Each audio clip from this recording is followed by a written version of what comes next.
Hello बच्चों, आइए प्रश्न को देखते हैं। यदि y कोई फलन दे रखा है जो है log, इसके अंदर है log, इसके अंदर है sin x। ऐसा फलन दे रखा है, फलन के अंदर फलन, जिसको संयुक्त फलन भी बोल सकते हैं। इसका y का x के सापेक्ष हमें अवकलन का मान ज्ञात करना है। प्रश्न को हल करने से पहले इसकी मुख्य अवधारणा की चर्चा कर लेते हैं। मुख्य अवधारणा, तो देखिए इसमें हम लोग जानते हैं जब भी फलन के अंदर फलन दे रखा हो तो उसका अवकलन करने के लिए हमें श्रृंखला विधि का ज्ञान होना चाहिए। श्रृंखला विधि से किसी फलन का अवकलन, तो इसमें होता क्या है, जैसे मान लो कि y किसी दूसरे फलन u का दूसरे चर u का फलन है और y का मेरे को अवकलन करना है x के सापेक्ष। तो क्या करना पड़ेगा, ये जो दूसरे चर का जो फलन है इसका उसी चर के सापेक्ष हमें अवकलन करना पड़ेगा, फिर जो चर है उसका x के सापेक्ष अवकलन करना पड़ेगा। इस तरह से हम लोग जो है श्रृंखला विधि लगा सकते हैं। अब चलते हैं सवाल में। तो सवाल में देखो y बराबर क्या दे रखा है, log, और इसके अंदर दे रखा है log और इसके अंदर भी दे रखा है sin x। तो देखिए इसको हम लोग दूसरे चर के फलन में कैसे बदलेंगे। हम लोग अगर log sin x इसका प्रतिस्थापन कर दे u से, तो अपने पास फलन क्या बन जाएगा, y बराबर में log u।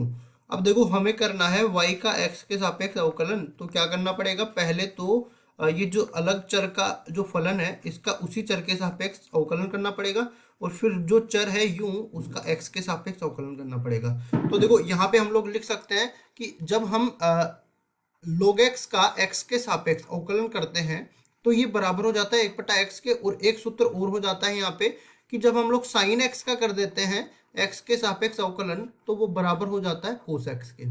ये दोनों सूत्रों का उपयोग हम लोग यहाँ करने वाले हैं। ये तो हो जाएगा 1/u, ये हो जाएगा du/dx। अब जो प्रतिस्थापन हमने किया है वो भी यहाँ पे रख देते हैं। u की जगह log sin x आ जाएगा तो ये बन जाएगा 1/log sin x, और इसका भी हमें करना पड़ेगा x के सापेक्ष किसका, log sin x का। अब फिर से ये देखो फलन के अंदर फलन आ गया, तो इसका हम लोग अवकलन करने के लिए प्रतिस्थापन कर देते हैं sin x का किसी दूसरे चर से। तो देखो हम लोग मान लेते हैं यहाँ पे sin x मान लो, ये बराबर हो जाएगा v के। तो dy/dx किसके बराबर हो जाएगा, ये जो बाहर वाला है इसको तो इसी तरह रखना है क्योंकि अब इसका आगे अवकलन नहीं करना है। log sin x इसी तरह रहेगा।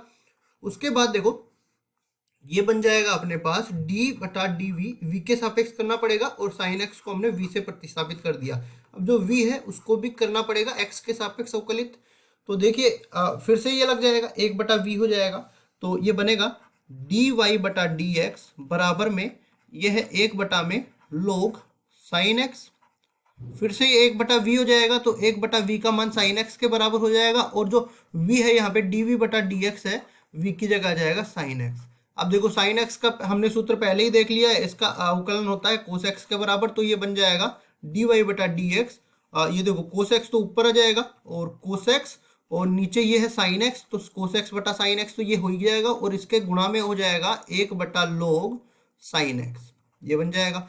अब देखो cos x/sin x किसके बराबर होता है, cot x के बराबर होता है। तो ऊपर तो cot x रह जाएगा और नीचे रह जाएगा log sin x, और ये बराबर किसका मान आ गया, dy/dx का। और y की जगह क्या माना था हमने, y की जगह ये था log sin x, ये था। तो इसका अवकलन किसके बराबर आ गया, cot x बटा में log sin x के बराबर आ गया। और केवल अवकलन ही हमें निकालना था, तो यही हमारा उत्तर हो जाएगा। आशा करता हूं ये सवाल आपको समझ में आया होगा। धन्यवाद।